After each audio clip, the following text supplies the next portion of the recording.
এখন মাছের ঝোল হবে। এই মাছে নুন দিলাম, হলুদ দিলাম,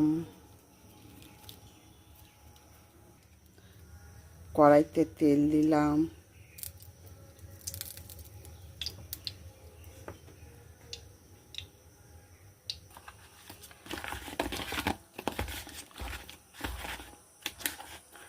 এবার মাছগুলি কড়াইয়ের মধ্যে দিলাম।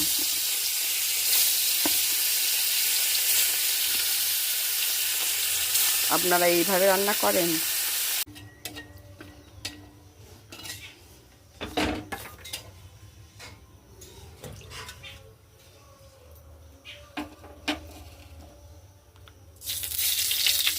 জিরে ফোড়ন দিলাম, বড়ি ভাজলাম, এবারে আলু দেব।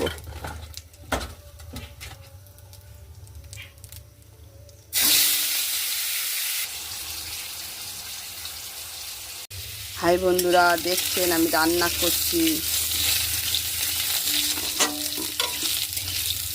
মাছের ঝোল হচ্ছে, দেখছেন কতগুলো সবজি দিচ্ছি।